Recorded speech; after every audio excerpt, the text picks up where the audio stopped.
आज के बाद कभी मत कहना कि दुख से छुटकारा पाना है। क्यों? जिसने दुख से छुटकारा पाने की सोच ली, समझना उसने भगवान को छोड़ दिया। क्योंकि सुख में तो वैसे भी याद नहीं करोगे। लोग नोट गिनते हैं, प्लॉट गिनते हैं, धन दौलत गिनते हैं, लेकिन एक दुखी तो है जिसमें भगवान याद आते हैं। बड़े ध्यान से सुनना। एक बार कन्हैया जी बहुत प्रसन्न थे। कुंती बुआ से कहा कि बुआ, आज मैं बहुत प्रसन्न हूं, जो मांगोगी वो मैं दूंगा। कुंती मां ने कहा, कन्हैया आज तुम बहुत प्रसन्न हो? बोले हाँ, जो मांगूंगी वो दोगे? बोले बिल्कुल। कन्हैया मैं तेरी पतंग, कन्हैया मैं तेरी पतंग, श्यामा मैं तेरी पतंग, श्यामा मैं पतंग, हवा विच उड़दी जावांगी, हवा विच उड़ती जावांगी, हवा विच उड़दी जावांगी, हवा विच उड़ती जावांगी। श्यामा डोर हथों छड्डी ना मैं कटी जावांगी, श्यामा डोर हथों छड्डी ना कटी जावांगी। इन चरना कमला नालो मैन दूर हटावी ना, श्यामा दूर हटावी ना, श्यामा दूर हटावी ना, श्यामा दूर हटावी ना। इन चरना कमला नालो मैन दूर हटावी ना, श्यामा दूर हटावी ना, श्यामा दूर हटावी ना, श्यामा दूर हटावी ना। इस झूठे जग दे अंदर मेरा पेचा लावी ना, श्यामा पेचा लावी ना, ओ श्यामा पेचा लावी ना, श्यामा पेचा लावी ना। जे कट गई ते काना, जे कट गई ते श्यामा, जे कट गई ते काना, जे कट गई ते काना। तो मैं लुटी जावांगी, तो मैं लुटी जावांगी, तो मैं लुटी जावांगी। श्यामा डोर हथों छड्डी ना मैं कटी जावांगी, श्यामा डोर हथों छड्डी ना। जरा दोनों हाथ उठा के बोलेंगे, कन्हैया मैं तेरी पतंग, कन्हैया मैं तेरी पतंग, श्यामा मैं तेरी पतंग, श्यामा मैं तेरी पतंग। हवा विच उड़दी जावांगी, हवा विच उड़ती जावांगी, हवा विच उड़दी जावांगी, हवा विच उड़ती जावांगी। श्यामा डोर हथों छड्डी ना मैं कटी जावांगी, कान्हा डोर हथों छड्डी ना कटी जावांगी। मेरा गरीब खाना तुमको बुला रहा है, मेरा गरीब खाना तुमको बुला रहा है। एक पल ही शाम आओ तुमको अगर हो फुर्सत, एक पल ही शाम आओ तुमको अगर हो फुर्सत। एक पल ही मैया आओ तुमको अगर हो फुर्सत, एक पल ही मैया आओ तुमको अगर हो फुर्सत।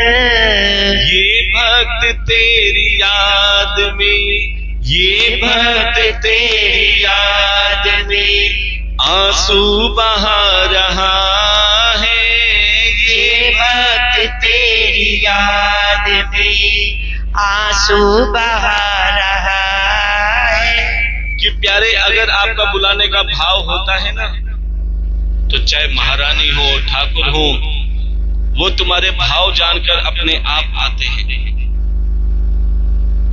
और प्यारे बोले, महाराज जी हमारा मंदिर छोटा है लेकिन हमारा दिल बहुत बड़ा है। और प्यारे, आज हम देख भी रहे हैं, चाहे मंदिर छोटा ही लेकिन संगत ऐसी भरी पड़ी है जो बड़े बड़े पंडाल में भी नहीं होती। ये सब आपका भाव और ठाकुर की कृपा ही। अब पहला दिन हुआ, बड़े ध्यान से सुनना। मंदिर में कथा हुई। हाँ जी, बात ना सबने बड़े भाव से कथा श्रवण करी। फिर जिसका जैसा भाव था, बोले महाराज हमारे यहाँ भोजन, अपने चरण डालो और भोग लगाओ। कोई महाराज जी के लिए चाय की व्यवस्था कर रहा है, कोई रोज के प्रसाद की व्यवस्था कर रहा है, कोई भंडारे में सेवा कर रहा है। धीरे धीरे कथा का रस बढ़ता गया और संगत भी बढ़ती गई।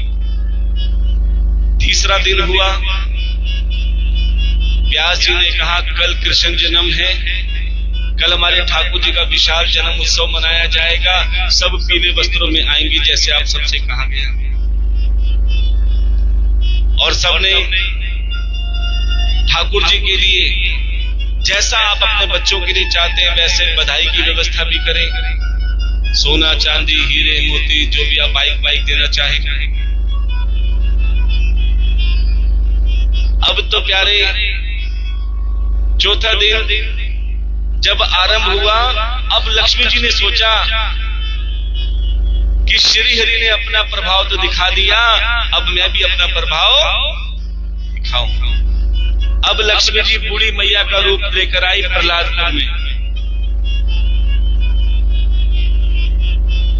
अब लक्ष्मी जी बूढ़ी मैया का रूप लेके आई प्रहलादपुर में। बड़े ध्यान से सुनना। अब चौथा दिन था, सभी भागवत कथा में जाने की तैयारी कर रही थी। कोई माखन इकट्ठा कर रही है कि ठाकुर को भोग लगाना है, कोई ठाकुर जी के लिए गुब्बारे की व्यवस्था कर रही है, कोई तोहफा ला रही है बधाई स्वरूप में। अब बूढ़ी मैया प्रहलादपुर में आई, जैसे प्रवेश किया, एक बड़े आलीशान मकान के बाहर खड़ी हो गई बूढ़ी मैया बन के। बड़े ध्यान से सुनो। और उस मकान के अंदर एक महिला तैयार हो रही थी कथा में जाने के लिए। और बूढ़ी मैया जो लक्ष्मी जी थी, वो बाहर से आवाज मारती है कि अरे बेटा कोई हो तो पानी पिला दो। अब अंदर से आवाज आई एक महिला की जो तैयार हो रही थी कथा में आने के लिए। बोले अरे मैया कहीं और जाके पानी पी लो, मुझे कथा में देर हो रही है। बहुत अच्छी कथा चल रही है, बहुत आनंद आ रहा है, मैं कथा में जाने की तैयारी कर रही हूँ, बधाई लेकर जा रही हूँ। अब बूढ़ी मैया कहने लगी अरे बेटा कथा में भी तो यही सिखाते हैं कि अतिथि देवो भव, अतिथि की सेवा करनी चाहिए, अतिथि भगवान का रूप है, और मैं तो केवल तुझसे पानी मांग रही हूँ। अब महिला सोचने लगी बात तो सच कह रही है, कथा में महाराज जी भी यही बताते हैं।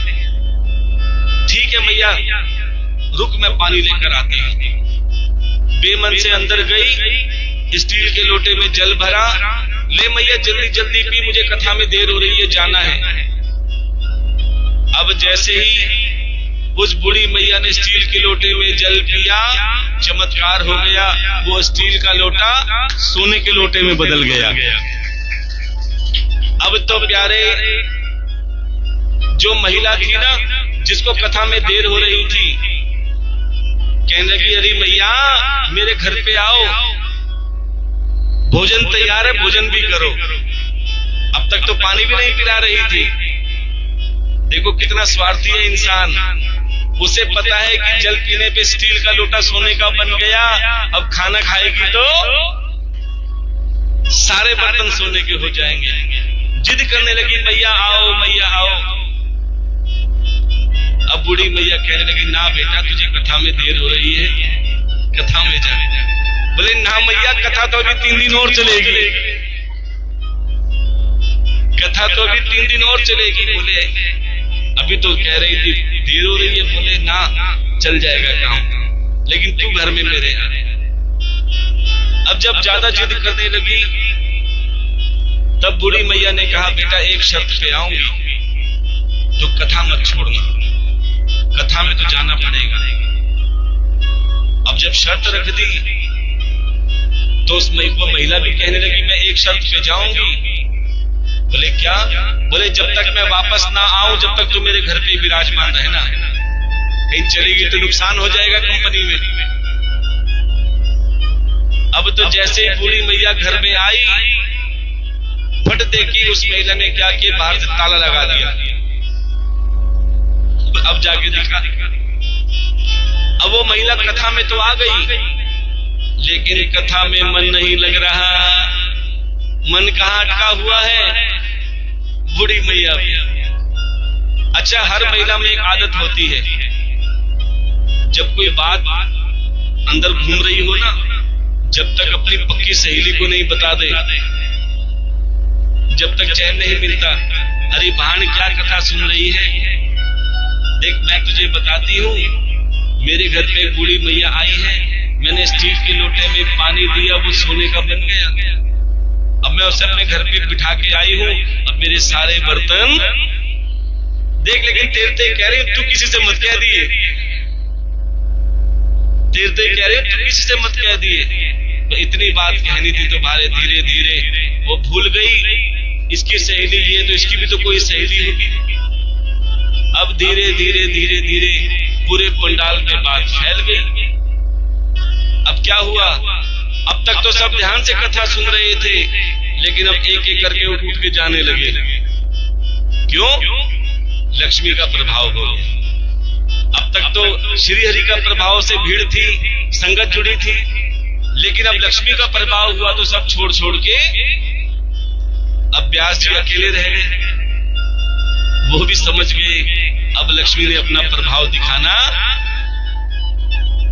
अब प्यारे सब के सब जैसे उस बूढ़ी मैया के घर पे गए जहां बैठी थी। अब जिसने जैसी जैसी सेवा की थी, बड़े ध्यान से सुनना, ये सेवा भी आदमी बड़े सोच समझ के करता है। कई बार तो ऐसी ऐसी सेवाएं आती हैं, क्योंकि हमारी जो लता दीदी है वो ज्यादा देख रेख करती हैं, कहती महाराज जी देखो ये 10 का नोट है, इसमें गांधी जी नहीं है। किसी के 2 पीस होते हैं तो आधा कुछ होता है, आधा कुछ होता है, क्योंकि इंसान ऐसा ही तो जहां उसका नोट नहीं चलता वो मंदिर में चला लेता है, भागवत जी पे चढ़ा देता है, और फिर कहते हैं भगवान जी हमें सब कुछ दे दो, क्योंकि प्यारे जैसा दोगे भगवान उसे कई गुना वैसा ही लौटाएगा। क्या है भाव के भूखे प्रभु, है भाव के भूखे प्रभु, ये वेद बताते हैं, ये वेद बताते हैं। जब भक्त पुकारे प्रेम से प्रभु दौड़े आते हैं, जब भक्त पुकारे प्रेम से प्रभु दौड़े आते हैं। कि भगवान तुम्हारे भाव से दौड़कर आता है, ध्यान देना। अब तुम्हारा भाव क्या है वो तुम जानो, क्योंकि दुर्योधन ने भी अपने घर बुलाया था। जब कन्हैया और बलराम मथुरा आए थे ना, तब दुर्योधन ने कहा था कि कन्हैया मेरे महल में चलो, आलीशान सिंहासन है, तुम्हें मेवा खिलाऊंगा, तुम्हें ना जाने कितने स्वागत करूंगा। लेकिन कन्हैया ने एक ही बात बोली थी, बड़े ध्यान से सुनना, कि दुर्योधन भोजन हमेशा 2 ही समय करना चाहिए, भोजन हमेशा 2 ही समय करना चाहिए। एक जब भूख लगी हो, जब भूख लगती है ना तो प्यारे इंसान सूखी रोटी छाछ के साथ भी खाएगा तो आनंद आएगा, क्योंकि भूख लग रही है। और जब पेट भरा हो ना तो सामने चाहे शाही पनीर हो चाहे कोई पनीर हो, वो अच्छा नहीं लगेगा। दूसरा, जब सामने वाले का खिलाने का भाव हो। क्या कहते ना, दुर्योधन का मेवा त्यागा, साग भी दुर्घर खाए। क्या जरूरत थी साग खाने की, क्योंकि उसको खिलाने का भाव था। दुर्योधन का तो दिखाने का भाव था खाली। इसीलिए कहते प्यारे, अगर भगवान को बुलाना हो ना तो भाव से बुलाओ।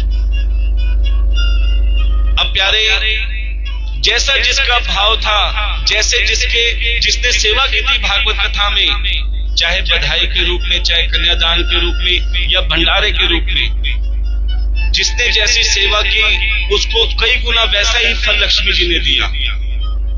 सबके भंडार भर दिए। जब सबके भंडार भर गए, अब लक्ष्मी जी कहती, अरे प्रहलादपुर वासियों चलो मेरे साथ कथा में। अब आगे आगे लक्ष्मी जी और पीछे पूरा प्रहलादपुर गांव। जैसे कथा पंडाल में पहुंचे, क्या देखा, व्यास जी तो अकेले व्यासपीठ पे बैठे हैं। अब लक्ष्मी जी कहती, बताओ प्रभु ये संसार तुम्हारे पीछे है या मेरे पीछे? अब कथा वक्ता कहने लगे, लक्ष्मी जी अभी तो ये संसार तुम्हारे पीछे ही है। लक्ष्मी जी बड़ी प्रसन्न हुई, लेकिन कथा वक्ता ने एक बात और कही। बोले क्या? बोले माना कि ये अभी तुम्हारे पीछे है, लेकिन 4 दिन से किसकी कथा सुन रहे थे? हरि की कथा सुन रहे थे, नारायण की कथा सुन रहे थे।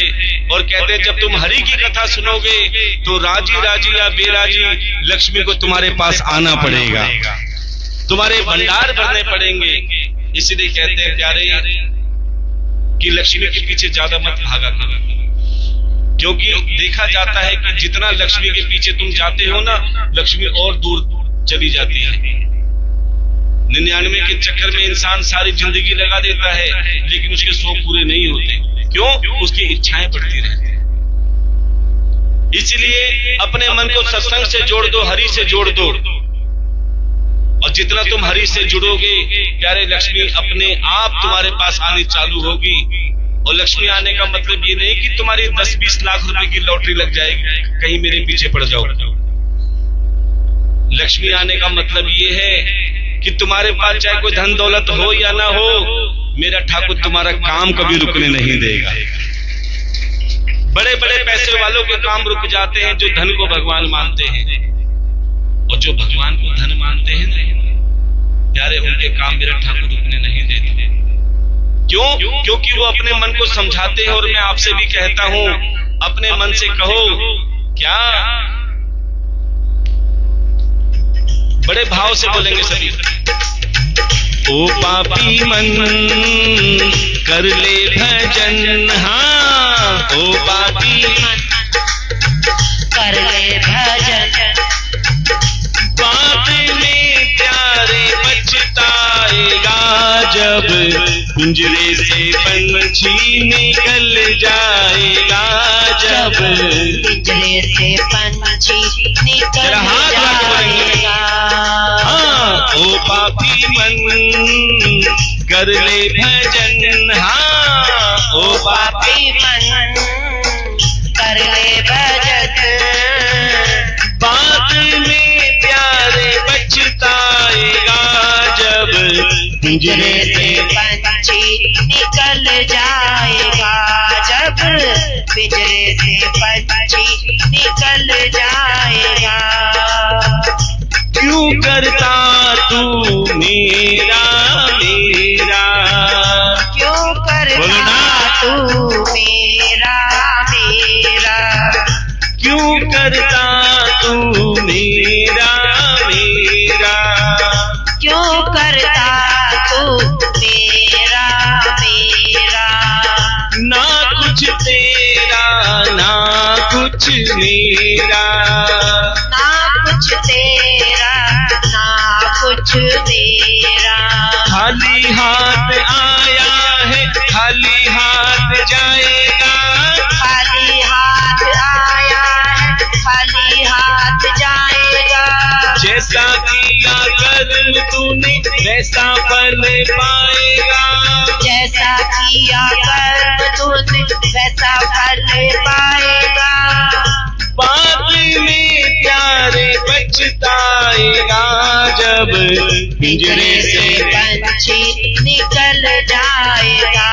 जब पिंजरे से पंछी निकल जरा हाथ आगे बोलेंगे क्या, ओ पापी मन कर ले भजन, हाँ ओ पापी मन कर ले भजन। बाद में प्यारे पछताएगा जब पिंजरे से पंछी निकल जाएगा, जब पिंजरे से पंछी निकल जाएगा। सारी उम्र तू जी भर के सोया, सारी उम्र तू जी भर के सोया, सारी उम्र तू जी भर के सोया, सारी उम्र तू जी भर के सोया। आया बुढ़ापा तो देख के रोया, आया बुढ़ापा देख के रोया। प्रभु की नजर से तू बच नहीं पाएगा, प्रभु की नजर से तू बच नहीं पाएगा। आएगा बुढ़ापा तो थर थर कांपेगा, आएगा बुढ़ापा तो थर थर कांपेगा। बाद में प्यारे पछताएगा जब पिंजरे से पंछी निकल जाएगा, जब पिंजरे से पंछी जरा हाथ उठा के बोलना पड़ेगा। क्या ओ पापी मन कर ले भजन, हाँ ओ पापी मन कर ले भजन। बाद में प्यारे पछताएगा जब पिंजरे से पंछी निकल जाएगा, जब पिंजरे से पंछी निकल जाएगा। धन दौलत तेरे कोठी बंगले, धन दौलत तेरे कोठी बोलो ना। बंगले, धन दौलत तेरे कोठी बंगले, धन दौलत तेरे कोठी बंगले। इनसे ममता छोड़ दे पगले, इनसे ममता छोड़ दे पगले। सच बताओ ये धन दौलत कोठी बंगले से क्या ममता छुटती है? आहा, कोने जाने दूं, किसी को ना दूं, लेकिन प्यारे अंत समय में एक पटाखा फूलता है, सब धरा का धरा रह जाता है। अभी रतन टाटा जी का देहांत हुआ, अरबों खरबों रुपए की संपत्ति थी, आज एक फ्रेम में बन के सिर्फ मुस्कुरा रहे हैं, चाहकर भी हाथ नहीं आता कुछ भी। इसीलिए कहते हैं भगवान ने जो दिया है ना उसका सदुपयोग करना सीख लो, वरना दुनिया ने तो खाना ही है।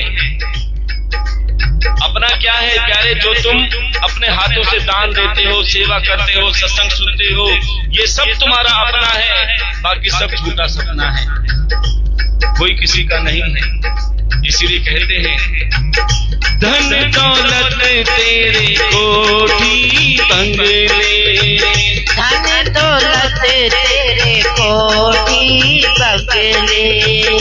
इनसे ममता छोड़ दे पगले, इनसे ममता छोड़ दे पगले। खाली हाथ आया है खाली हाथ जाएगा, खाली हाथ आया है खाली हाथ जाएगा। जैसा किया कर्म तूने वैसा फल पाएगा, जैसा किया कर्म तू वैसा फल पाएगा। बाद में प्यारे पछताएगा जब पिंजरे से पंछी निकल जाएगा, जब पिंजरे से पंछी निकल जाएगा। हाँ तो पापी मन कर ले भजन, हाँ ओ पापी मन कर ले भजन।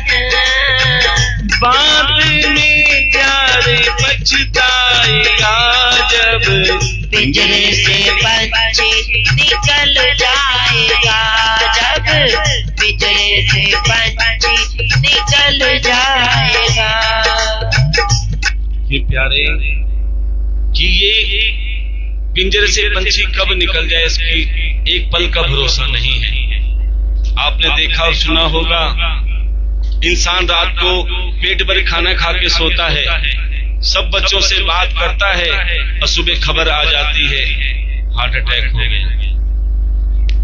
इसीलिए प्यारे कि जितना हो सके ये आगे की भी तैयारी करके रखो, वरना कोई गारंटी नहीं तुम्हारे बच्चे भी ढंग से तुम्हारी क्रिया करें। बताया था ना परसों, कोई गारंटी नहीं है। लेकिन इसलिए संत महात्मा कहते हैं जीते जी आगे की तैयारी तुम खुद भी करते रहो। और ये तैयारी क्या है? ये धन कौन सा है जो तुम पुण्य संचित करते हो, सत्कर्म जो करते हो ना, ये सबसे बड़ा धन तुम्हारा है जो तुम्हारा जीते जी भी साथ देगा और जाने के बाद भी तुम्हारे ही काम आएगा। इंसान दुखी क्यों है? इंसान दुखी क्यों है? क्योंकि जो सब कुछ छूट जाना है उसको तो जोड़ने में लगा है। बोले महाराज मेरा 4-5 लाख रुपए किराया आता है, कोई कहता है महाराज हमारी 1.5-2 लाख रुपए पेंशन आती है, ये आती है वो आती है। ये सोचो जाता क्या है कि प्यारे लास्ट में 1-2 मीटर का या 2.5 मीटर का कफन उड़ाया जाता है, वो भी जल के राख हो जाता है। इसलिए कहते हैं कम से कम उसको इकट्ठा करो जो साथ जाना है। कहते हैं जो छूट जाता है वो तो जोड़ने में लगा है और जो साथ जाना है उसको छोड़ने में लगा है। इसलिए संत महात्मा बीच बीच में परमात्मा भेजते हैं तुम्हारे पास। अपने मन से कोई सेवा नहीं करता, लेकिन 7 दिन का तुम्हें समय मिला है कि प्यारे 1 दिन सुनेगा, 2 दिन सुनेगा, 3 दिन में अगर उसका मन बदल गया कि हाँ मैं भी सेवा कर सकता हूं, तो समझ लें तुम्हारी सेवा कथा भी सफल है। क्योंकि कथा सुनने का फायदा तभी है जब तुम्हारा स्वभाव बदल जाए, और जिसका स्वभाव बदल गया उसका जीवन बदल गया। कि एक जगह हम कथा कर रहे थे, क्या हुआ कि अचानक एक बहन के फोन पे घंटी बजी और घंटी बजते ही उसकी आंसू में जलधारा बह उठी। अब आप देखो ना देखो, लेकिन परमात्मा सबको देख रहा है। जैसे कथा विश्राम हुई, हमने उससे पूछा बहन क्या बात है, सब ठीक तो है? बोले महाराज आज जितनी परीक्षा मेरी भी है ना, भगवान किसी दुश्मन की भी ना।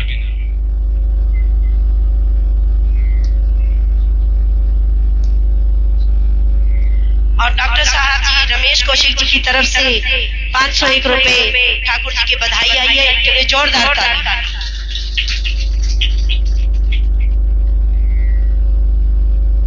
जब हमने उनसे पूछा, बोले महाराज आज जो हमारे साथ वो किसी के साथ ना हो, लेकिन आज धर्म संकट ये था कि एक तरफ मेरा बेटा था और एक तरफ ठाकुर जी थे, मैं किसके पास जाऊं? बड़े ध्यान से सुनना। बोले जब फोन की घंटी बजी ना, कानों में एक ही आवाज आई, तुम्हारे बेटे को गोली लग गई है। शादी में गया था, आजकल वो हवाई फायरिंग चलती है ना, हवा में ज्यादा गोलियां चलाते हैं। वो अचानक ना जाने किसका हाथ फिसला और वो गोली सीधी मेरे बेटे के पेट में चली गई। अब मैं बेटे के पास जाऊं या दूसरा बेटा जिसको मैंने बेटा बना रखा है इसके साथ रहूं? तब मैंने एक ही निर्णय लिया कि मैं इस बेटे के साथ रहूंगी। जब मैं इसके साथ रहूंगी तो ये बेटा अपने भाई का ख्याल रखेगा। जैसे ही शाम को मैं घर गई, कथा सुनने के बाद में पता चला, क्योंकि कहते हैं ना कि दुख तो आएगा, लेकिन जो मेरे ठाकुर पे विश्वास करता है ना, जहां गोली लगने वाली होती कांटों में बदल देता है। प्यारे वो गोली लगी तो थी, लेकिन प्यारे वो टच करके साइड में से निकल गई, थोड़ा सा जख्म हुआ और सकुशल बेटा उसका घर पे आ गया। तब हमें लगा कि जो उसने सेवा करी है प्यारे, उसका फल मेरे ठाकुर ने दिया, उसके बेटे की जान बख्शा। इसीलिए कहते हैं आपके द्वारा दी गई सेवा किसी न किसी रूप में तुम्हारे अवश्य काम आती है, लेकिन इंसान समझ नहीं पाता। हाँ, जब पाप करता है ना उसका भी फल मिलता है। अब पाप करते समय इंसान इधर देखता है कोई देख तो नहीं रहा, इधर देखता है कोई देख तो नहीं रहा, आगे पीछे भी देखता है कोई देख तो नहीं रहा, लेकिन प्यारे ऊपर देखना भूल जाता है कि तुम्हारा कैमरा ऑफलाइन हो सकता है, लेकिन मेरे ठाकुर का कैमरा हमेशा ऑनलाइन रहता है। क्या तुम पुण्य करते हो, क्या तुम पाप करते हो? और जब तुम पाप करते हो उसका भुगतान भी तुम्हें किसी न किसी रूप में मिलता है, लेकिन इंसान समझ नहीं पाता। इसीलिए कहते हैं प्यारे, जितना हो सके कथा से जुड़े रहो, जितना हो सके सेवा दान से जुड़े रहो, जितना हो सके अपने मुख से भगवान का भजन करो, कभी किसी का बुरा मत सोचो। ये एक राजा था अम्बरीश, एक राजा था अम्बरीश, जो इतना बड़ा राजा होने के बाद में भी बिल्कुल सरल था। एक बार राजा अम्बरीश ने अपनी धर्मपत्नी के साथ में एकादशी का व्रत किया।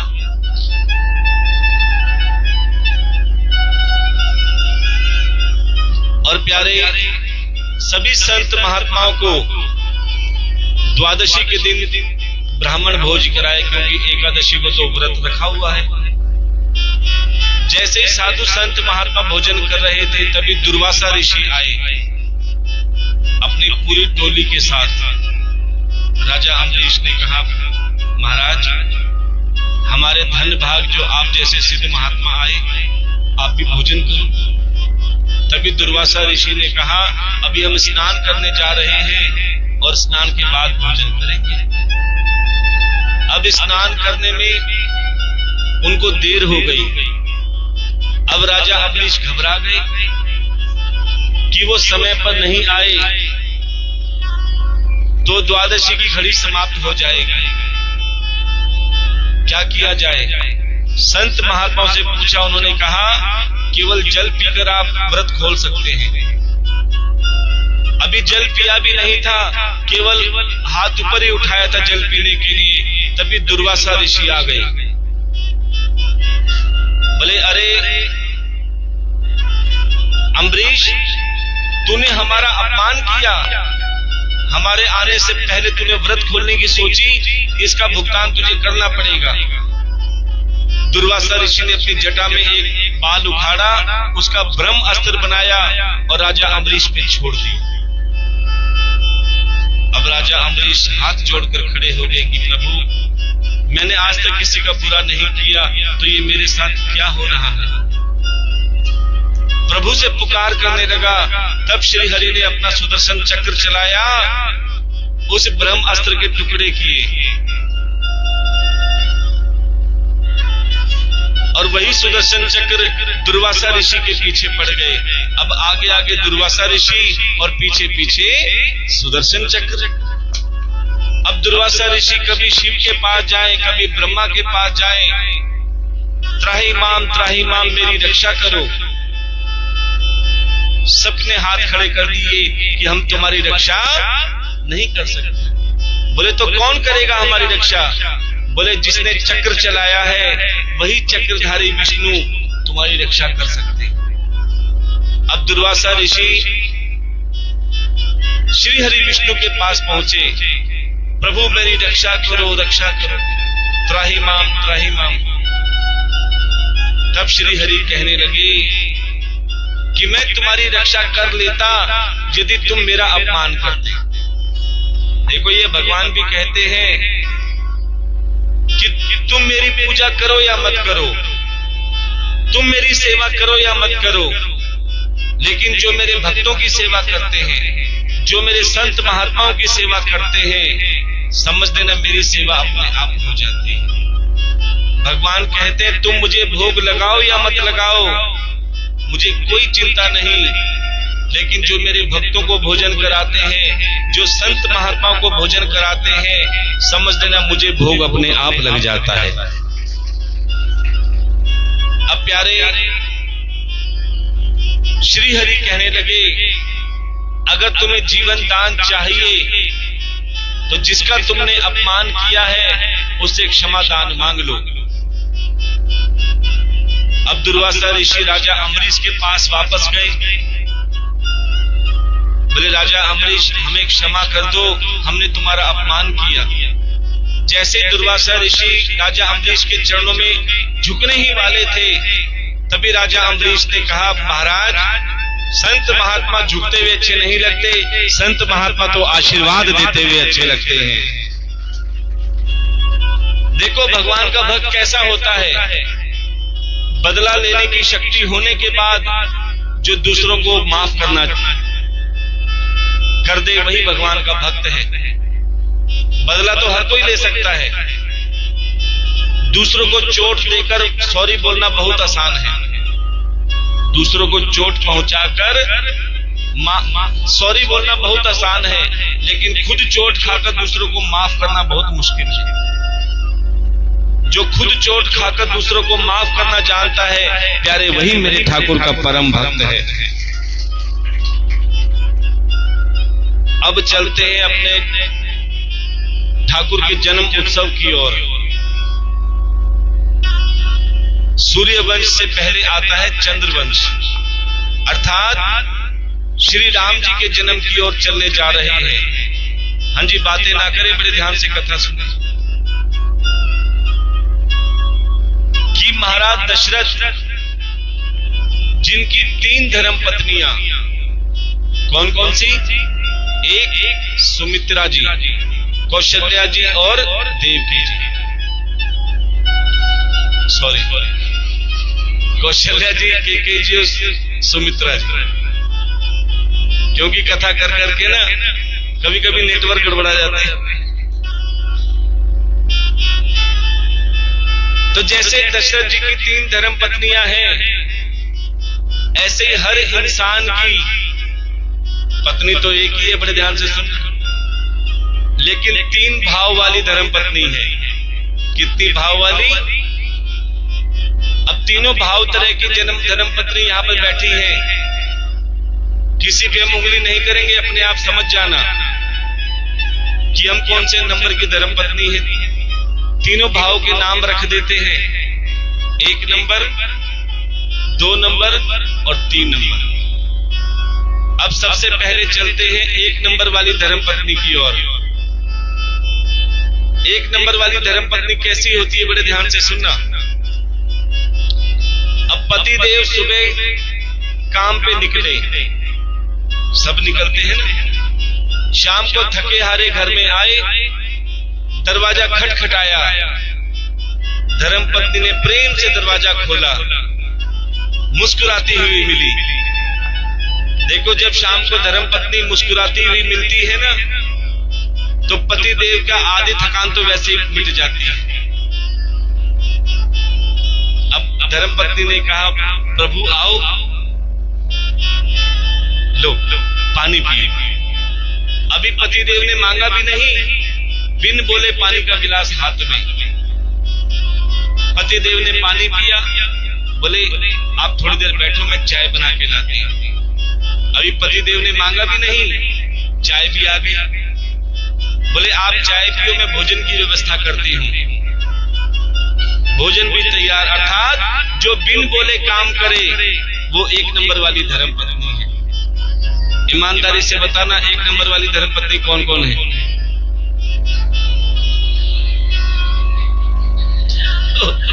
भाई साहब कह रहे हैं, एक भी कौन है? प्रेम से बोलना पड़ेगा। चलो कोई बात नहीं। अब 2 नंबर पे आ जाते हैं। 2 नंबर वाली धर्मपत्नी कैसी होती है?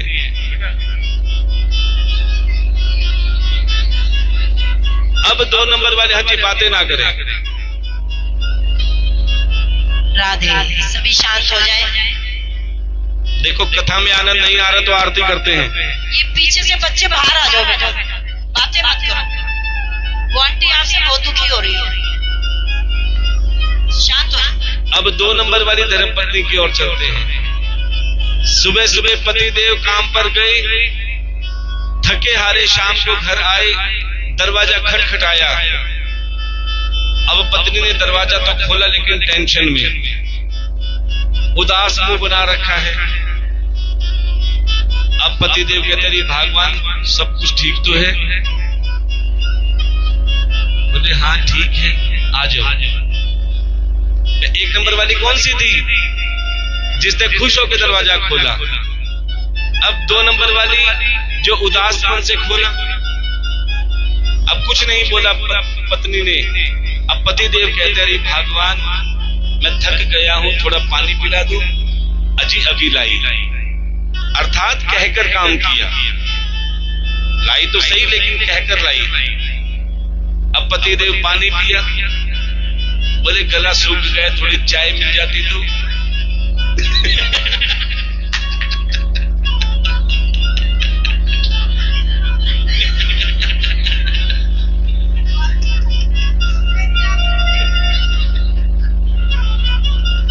कह रहे गिर गई मेरी वाली।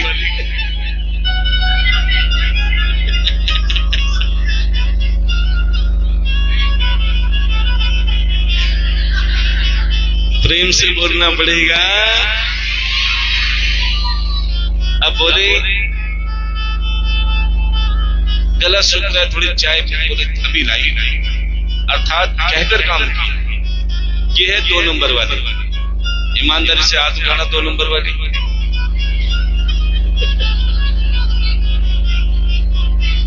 अब चलते हैं 3 नंबर वाली पे। वो भाई साहब कह रहे सारी 3 नंबर वाली है। आज इनका भी भोजन गया।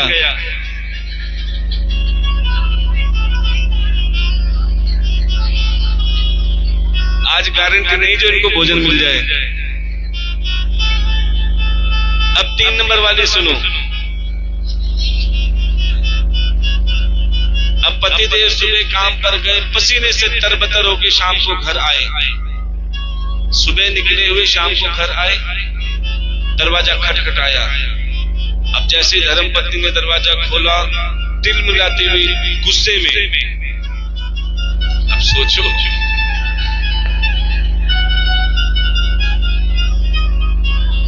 बोले अरे भगवान क्या हुआ? बोले जो मैंने सुबह तुम्हें लिस्ट दी थी सामान की लाए?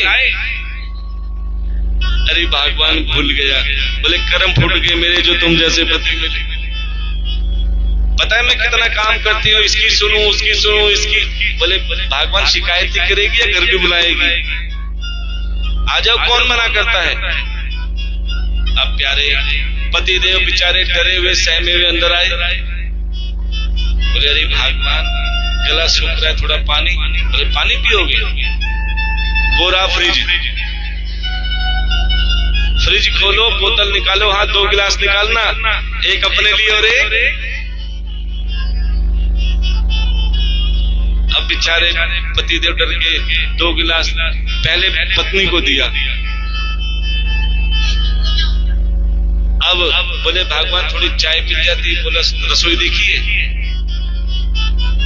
गैस चलाओ, 2 कप चाय बनाओ। मैं भी काम करती हूँ, खाली नहीं बैठती घर में। 3 नंबर वाली वो जो कहकर भी काम ना करे। एक बार हाथ उठाना। प्रेम से बोलना पड़ेगा।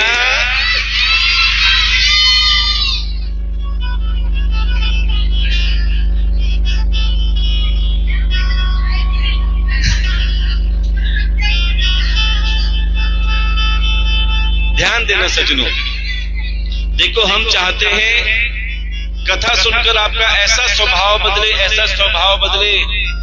वो 3 नंबर वाली हो चाहे 2 नंबर वाली हो, अगली बार कथा करे तो सब 1 नंबर में हाथ खड़े करोगे। ये अगर स्वभाव बदल जाता है तो समझ लेना हमारी कथा करने का भी सफलता की ओर जाती है।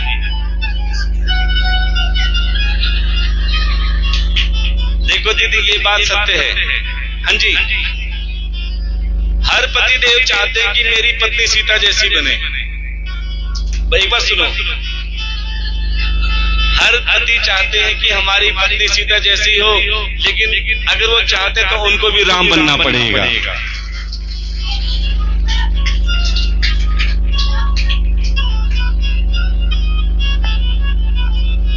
क्योंकि आजकल 80% घरों में क्या होता है, सुबह पतिदेव राम बन के निकलते हैं, शाम को भैरव बन के आते हैं। इसलिए प्यारे हम कहते हैं कि पति भी एक नंबर के बन जाए और धर्म पत्नी भी एक नंबर की बन जाए। अच्छा, आपको बता देते हैं पत्नी और धर्म पत्नी में अंतर है। पत्नी और धर्म पत्नी में भी अंतर है। पत्नी कौन है? पत्नी कौन है? जो पति को पतन के रास्ते पर ले जाए। अब पति की तनख्वाह 10,000 रुपए है, गर्मी होती कहती चल शिमला घूम के आते हैं, चल मनाली चलते हैं। कहते हैं घर में अगर आमदनी अठन्नी हो और खर्चा रुपया हो तो प्यारे घर में कलेश रहेगा। पत्नी वो जो पति को पतन के स्थान पे ले जाए, और धर्म पत्नी कौन? जो अपने पति को धर्म के स्थान पे ले जाए। चलो भागवत कथा में चलते हैं, चलो मंदिर में चलते हैं, जबरदस्ती सेवा लेती है, मुझे भंडारे में देने, पता है कि जबरदस्ती भी दूंगी तो अच्छे काम में लगेगा। इसीलिए कहते हैं प्यारे धर्म पत्नी बनना। और धर्म पत्नी कौन थी पता है? रावण की धर्म पत्नी थी मंदोदरी। रावण चाहे कितना ही गलत काम करते थे, सीता जी को हर लाए, लेकिन वो हर बार समझाती थी कि आप गलत कर रहे हो, अभी भी मौका है, श्री राम जी के क्षमा मांग लो, वो तुम्हें क्षमा कर देंगे। अर्थात वो उसको धर्म के रास्ते पर ले जाती थी, उसे कहते हैं धर्म पत्नी। तो पत्नी कौन थी? पत्नी थी गांधारी। पता था कि धृतराष्ट्र गलत कर रहे हैं, बच्चों में भेदभाव कर रहे हैं, समझाने की बजाय उसने भी आंख में पट्टी बांध दी कि जो तुम कर रहे हो वो ठीक है, यानी पतन के रास्ते पे ले जा रही है। इसीलिए कहते हैं पत्नी मत बनना, अगर बनना हो तो धर्म पत्नी बनना। जो अपने खुद भी धर्म के रास्ते पे चलो और पति देव को भी धर्म के रास्ते पर ले जाओ। और प्यारे अक्सर यही देखा जाता है, अगर पत्नी सेवा वाली मिलती है तो पति मेरे पैसे को तू लुटाती रहती है। बेशक 1000 रुपए की बोतल खरीद लाएंगे, लेकिन 100 रुपए दान में नहीं देने देंगे। और कई बार ऐसे भी होते हैं, पति देव भगवान की राह पे चलते हैं तो पत्नी पार्लर में 5000 खर्च कर देगी, लेकिन उसको सेवा के लिए रोक देगी। लेकिन कई ऐसे होते हैं जोड़े जो न जाने कितने सत्कर्मों से उतरते हैं, जो पति और पत्नी दोनों धर्म के रास्ते पर चलते हैं, दोनों मिलकर कथा सुनते हैं, दोनों मिलकर सेवा करते हैं। और कोई नहीं भी आ सकता तो कहते तू चिंता मत कर, तुझे जो करना है कर ले अच्छे कामों में। तो प्यारे वो भी समझ लेना कि वो भी तुम्हें भगवान का प्रसाद मिला है। जो पति और पत्नी दोनों धर्मात्मा होते हैं, वो भी धर्म के रास्ते पे चलते हैं और पत्नी भी धर्म के रास्ते पर चलती है।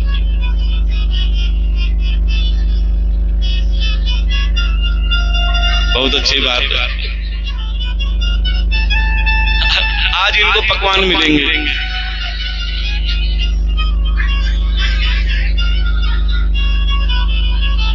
चलो एक बात बताते हैं, ध्यान देना। एक व्यक्ति अपनी धर्म पत्नी से बहुत परेशान था, इतना परेशान एक बाबा के पास पहुंच गए। देखो भागवत कथा में कई रस होते हैं, क्योंकि तभी आपका मन भी लगता है। इसमें कुछ हंसी की बातें, कुछ गंभीर बातें, कुछ शिक्षा। तभी कल माता हमारी बहन बता रही थी, बोले महाराज जी टाइम का पता ही नहीं लगता। ये बच्चे बातें मत करो इधर, इस तख्त पे बैठे हो जो। क्योंकि अगर मजाक में भी तुम्हें शिक्षा मिले तो उसको भी ग्रहण कर लेना। अब एक पति देव धर्म पत्नी से बहुत परेशान थे। धर्म पत्नी नहीं, करी पत्नी। अब वो एक बाबा के पास गए, बाबा से कहने लगे, बाबा मैं अपनी पत्नी से बहुत परेशान हूं, सारा दिन चिक चिक करती रहती है, लड़ती रहती है, झगड़ती रहती है, इसका कोई उपाय हो तो बताओ। अब बाबा जी कहते हैं, अगर इसी चीज का उपाय होता तो क्या मैं बाबा बनता? इसी चीज का उपाय होता तो क्या मैं बाबा बनता। बोले चलो कोई बात नहीं, अगर तुम आ ही गए हो तो मैं तुम्हें उपाय भी बता देता हूँ। बोले क्या? बोले पत्नी ना तारीफ से बड़ी खुश होती है, जैसे भाई साहब ने तारीफ करी, तारीफ से बड़ी खुश होती है। कोई काम की उसकी तारीफ कर दो, हा। बोलिए वृंदावन बिहारी लाल की।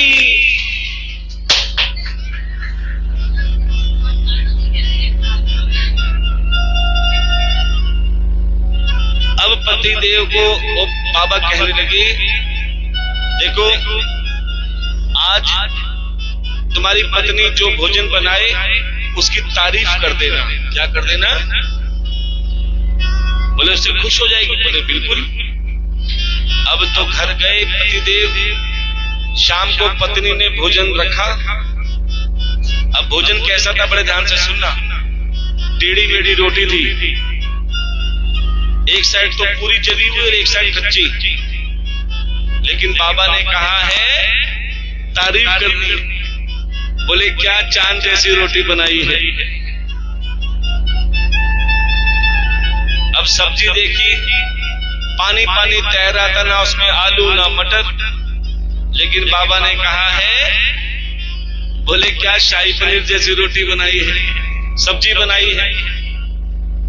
अब रायता देखा, ना उसमें दही ना बूंदी ना कुछ। लेकिन बाबा ने कहा है, बोले क्या चरनामत जैसा रायता बनाया है। अब तो धर्म पत्नी को गुस्सा आ गया, अंदर से डंडा लाई और पतिदेव को सूत दिया। बोले नास पिटे, 15 साल से तेरे को टिकड़े बना के दे रही हूं, तब तो तारीफ नहीं करी, और आज होटल से खाना ले आई तो तारीफ के पुल बांध रहा है। तो कहते हैं कभी कभी तारीफ भी भारी पड़ जाती है, इसलिए सोच समझ के तारीफ करनी चाहिए। प्रेम से बोलना पड़ेगा, जोर से बोलना पड़ेगा। अब प्यारे चलते हैं कथा की ओर कि जैसे महाराज दशरथ जी शिकार खेलने के लिए वन में गए, महाराज दशरथ जी को एक वरदान मिला और उसी समय उनको श्राप भी मिला। ध्यान देना, वरदान क्या था कि वो बिना देखे केवल आवाज सुनकर जिस पर तीर चला देंगे वो तीर सीधा निशाने पे लगेगा। ये तो वरदान था। अब प्यारे जैसे ही शिकार खेलने के लिए वन में गए, सुबह से शाम तक कोई शिकार नहीं मिला। नदी किनारे एक पेड़ के पास पीठ करके बैठ गए कि कोई शिकार आएगा, पानी पिएगा तो मैं शिकार कर लूंगा। अब कोई शिकार तो आया नहीं। श्रवण कुमार अपने माता पिता को कंधे पर तीर्थ यात्रा पर ले जा रहे थे। देखो पहले के श्रवण कुमार कैसे हैं, जो कंधे पर तीर्थ कराने ले जाते थे, और आज के श्रवण कुमार देखो, कोई बूढ़ी माता कहेगी ना, अरे बेटा मुझे बाइक पर जरा मंदिर तक ले जा, पुराने मंदिर तक, कथा हो रही है। बेटा क्या योरा मंदिर, चली जा अपने आप, मुझे दोस्त के साथ जाना है। देखो ऐसे श्रवण कुमार भी। अब प्यारे श्रवण कुमार के माता पिता ने कहा, पुत्र हमें प्यास लग रही, थोड़ी जल की व्यवस्था कर। बोले जो आ। उसी घने जंगल में अपने माता पिता को कंधे से उतारा और एक मटका दिया, और नदी किनारे जैसे ही मटका नदी में डाला, कहते खाली मटका जब नदी में डालते हैं तो बुलबुले की आवाज आती है, और जैसे बुलबुले की आवाज आई, वो आवाज सीधी महाराज दशरथ जी के कानों में पड़ी। उन्हें लगा कोई शिकार आ गया, बिना देखे फट देके तीर छोड़ दिया, और वो तीर सीधा श्रवण कुमार की छाती में लगा और श्रवण कुमार की मृत्यु हो गई। तभी श्रवण कुमार के माता पिता ने महाराज दशरथ जी को श्राप दे डाला कि महाराज तुमने हमारे पुत्र से वियोग कराया है, हम तुम्हें श्राप देते हैं, तुम भी पुत्र वियोग में ही जियोगे, तुम्हें पुत्र का सुख नहीं मिलेगा। और प्यारे हुआ भी ऐसा ही। काफी समय तक महाराज दशरथ जी के किसी भी पत्नी के कोई पुत्र नहीं। तब श्रृंगी ऋषि से महाराज दशरथ जी ने संतान उत्पत्ति यज्ञ करवाया। श्रृंगी ऋषि ने महाराज दशरथ को एक खीर का दोना दिया, बोले अपने धर्म पत्नी को खिला देना, पुत्र प्राप्त हो जाएगा। अब खीर का दोना एक और पत्नियां तीन। क्या किया? कौशल्या जी को खीर का दोना दिया। अब कौशल्या जी ने आधा खुद रखा और आधा कैकेयी जी को दे दिया। सुमित्रा जी कहती हैं, अरे बहन, जो भी लाते हो मिल बांट के खाते हैं, आज तुम अकेले। बोले चिंता मत कर बहन, तुम हमें इतने प्रिय हो, हम अपने से ज्यादा तुम्हें देते हैं और आज भी तुम्हें देंगे। कौशल्या जी ने आधे में आधा हिस्सा, कैकेयी जी ने भी आधे में आधा हिस्सा, अर्थात 2 हिस्से सुमित्रा जी को। जो हिस्सा कौशल्या जी के पास आया, उनसे श्री राम जी का जन्म हुआ। बोले श्री रामचंद्र भगवान की। जो कैकेयी जी के पास हिस्सा आया, उससे भरत भैया का जन्म हुआ। बोले भरत भगवान की। और प्यारे जो सुमित्रा जी के पास 2 हिस्से आए, उससे लक्ष्मण और शत्रुघ्न भैया का जन्म हुआ। और वही श्री हरि नारायण भगवान 4 रूपों में अवतार लेकर आए हैं। बोलिए श्री हरि नारायण भगवान की। अब प्यारे चारों भैया गुरुकुल में शिक्षा ग्रहण करने गए और जैसे शिक्षा ग्रहण करके आ रहे थे विश्वामित्र जी के साथ, तभी क्या देखा, जनक राज ने अपनी पुत्री सीता का स्वयंवर रचा हुआ था और शर्त रखी थी कि जो भी शिव का धनुष खंडित कर देगा, तोड़ देगा, उसी के साथ मैं अपनी पुत्री सीता का विवाह कराऊंगा। बड़े से बड़े राजा महाराजा बलराजा आए, धनुष को तोड़ना तो दूर, हिला भी नहीं पाए। अब जनक राज ने सारे क्षत्रियों को ललकार दिया कि कोई ऐसा क्षत्रिय है जो इस धनुष को खंडित कर सके। तो सज्जनों, आपको बता दें, उस स्वयंवर में श्री राम जी को बुलाया नहीं था। वो तो केवल विश्वामित्र के साथ में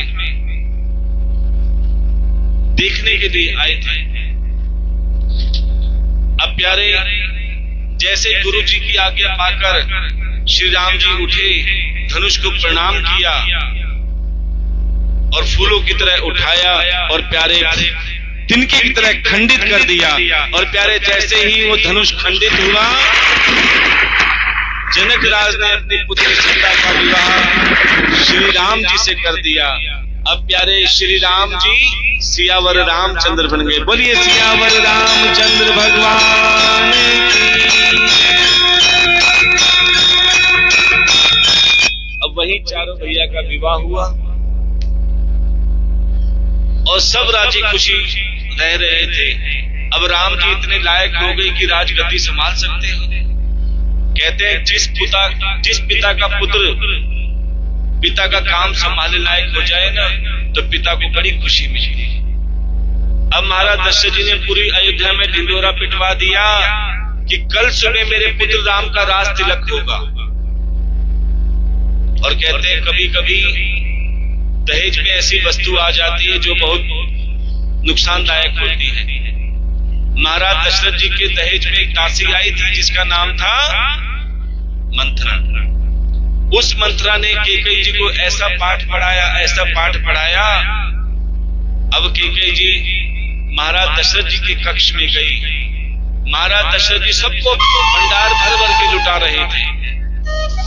कैकेयी जी आई, बोले प्रभु मैं भी आपसे कुछ मांगना चाहती हूँ। बोले रानी मांगो ना, जो तुम्हारी इच्छा हो।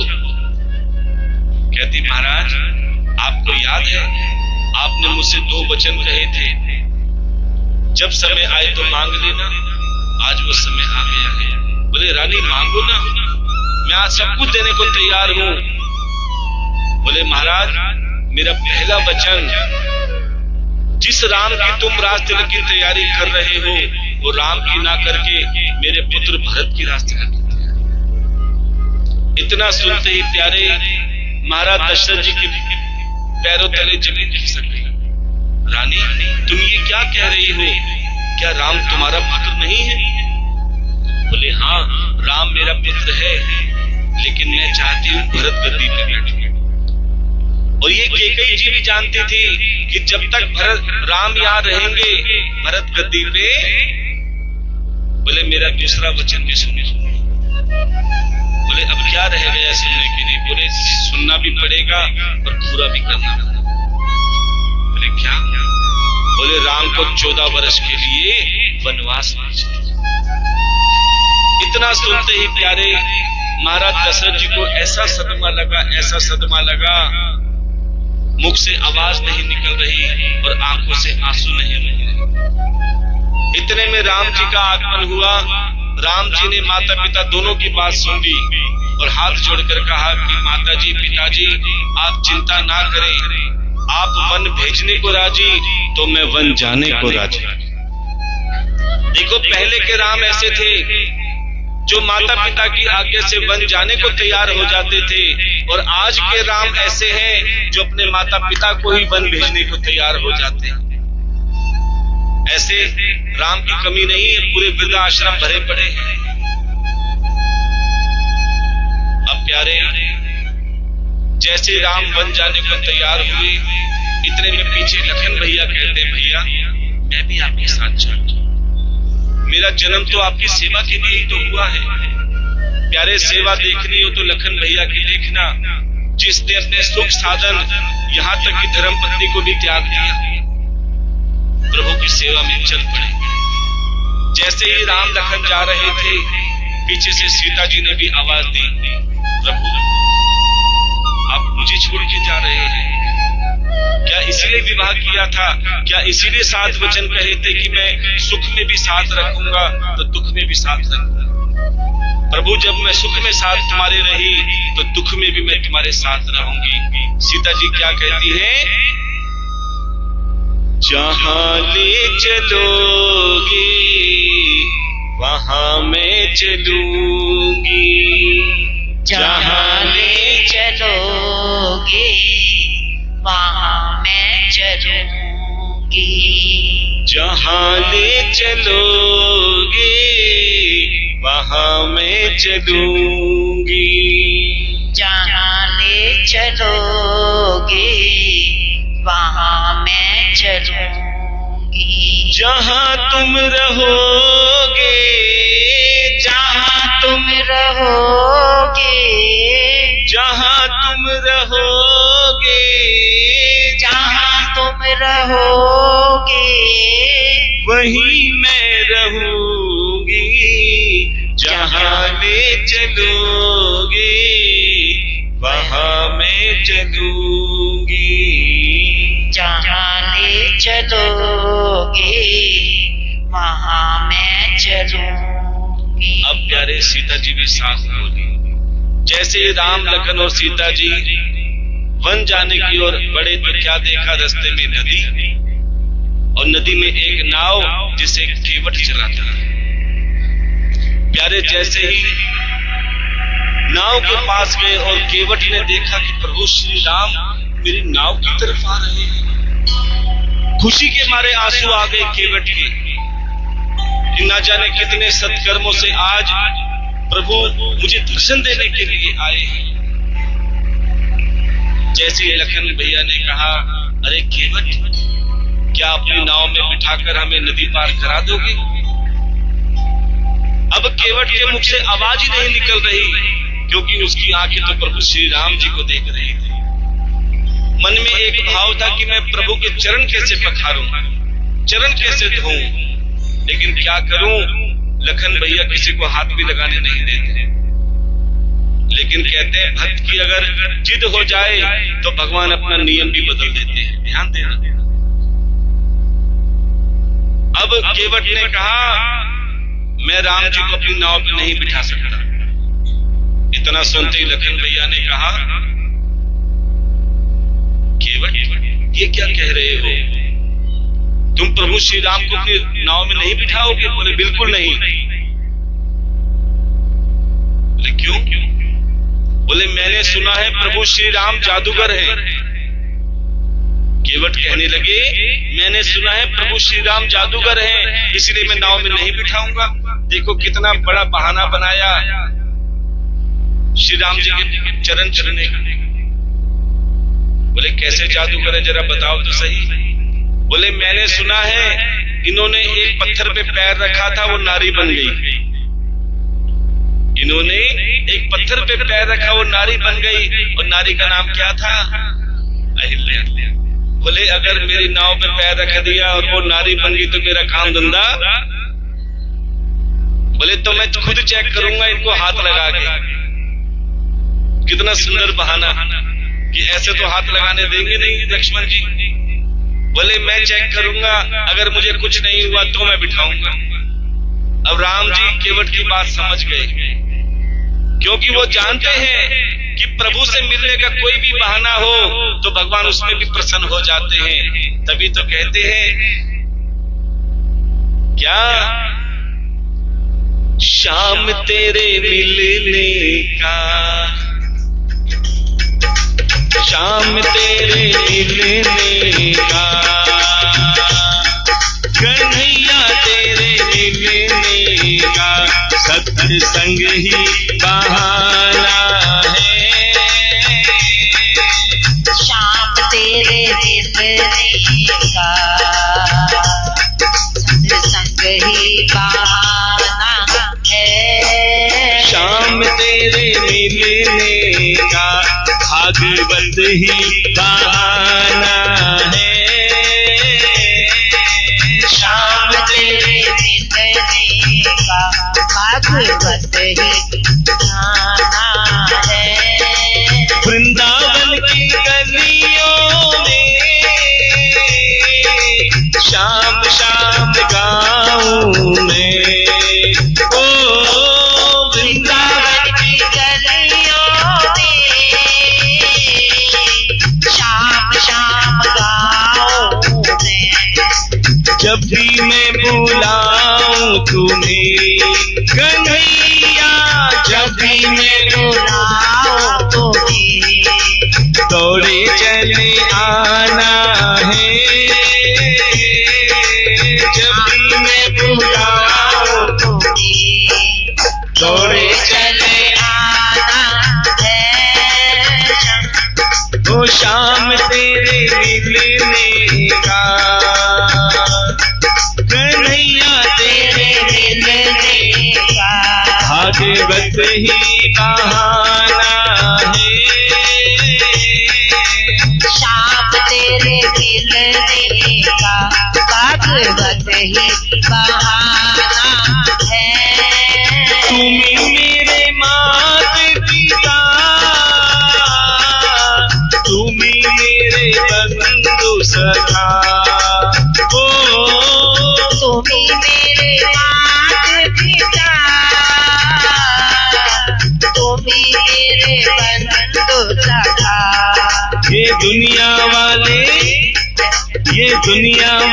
क्या जाने, ओ दुनिया वाले क्या जाने, मेरा रिश्ता पुराना है।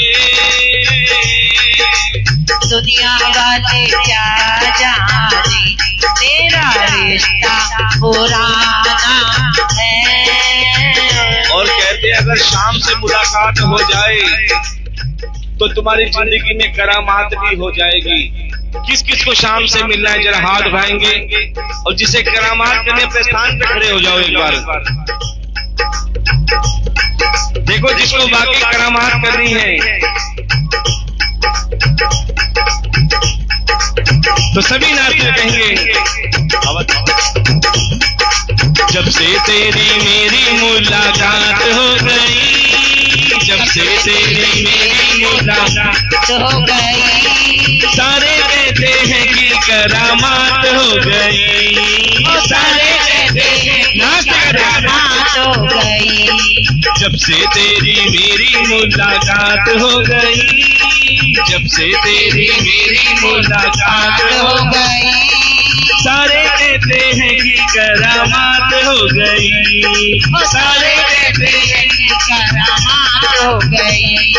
सांवले सैलों ने शाम झूम झूम गाँव में, तूने क्या किया है कैसे तुझको बताऊं मैं, तुझको बताऊं मैं, तुझको बताऊं मैं। सामने सैलों ने शाम झूम झूम गाँव में, तूने क्या किया है कैसे तुझको बताऊं मैं, तुझको बताऊं मैं, तुझको बताऊं मैं।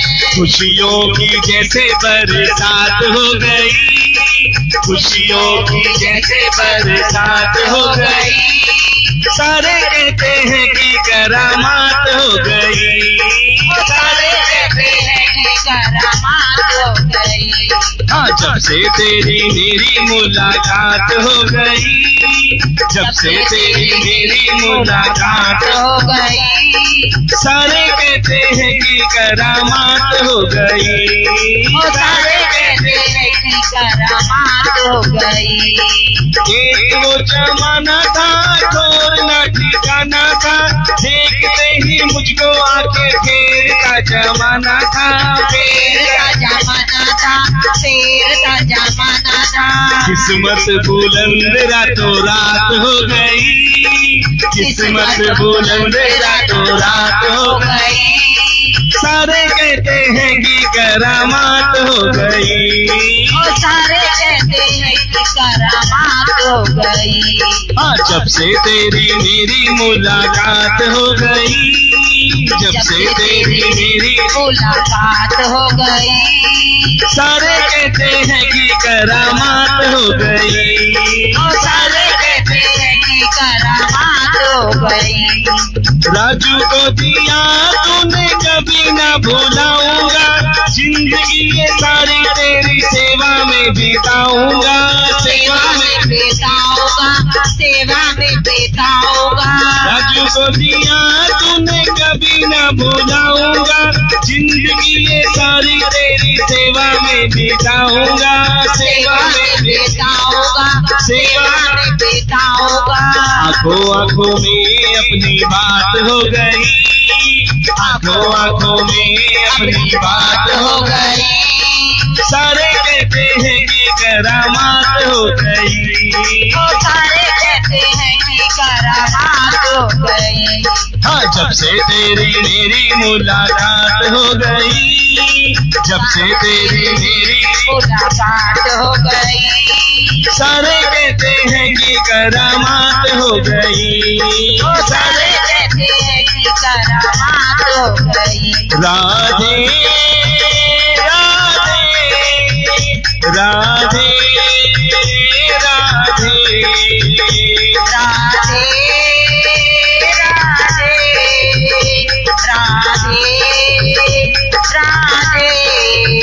राधे राधे राधे राधे राधे राधे राधे राधे राधे राधे राधे राधे राधे राधे राधे राधे राधे राधे वृंदावन में राधे राधे ओ वृंदावन में राधे राधे नंदगांव में राधे राधे नंदगांव में राधे राधे बरसाने में राधे राधे बरसाने में राधे राधे प्रहलादपुर में राधे राधे प्रहलादपुर में राधे राधे शिव मंदिर में राधे राधे शिव मंदिर में राधे राधे आगे वालों राधे राधे हाथ उठा लो, राधे राधे पीछे वालों राधे राधे तुंगा लो, राधे राधे ओ राधे राधे राधे ओ राधे राधे राधे बोलिए वृंदावन बिहारी लाल की।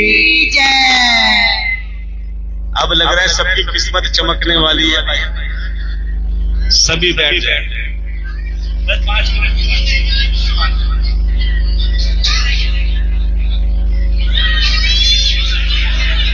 सिर्फ 5 मिनट।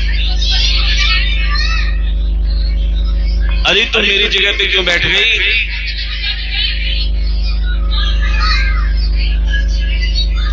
प्रेम से बोलना पड़ेगा। सभी बैठ जाओ जहां जगह मिले। भले महाराज जगह हो तो बैठे, कोई बात नहीं।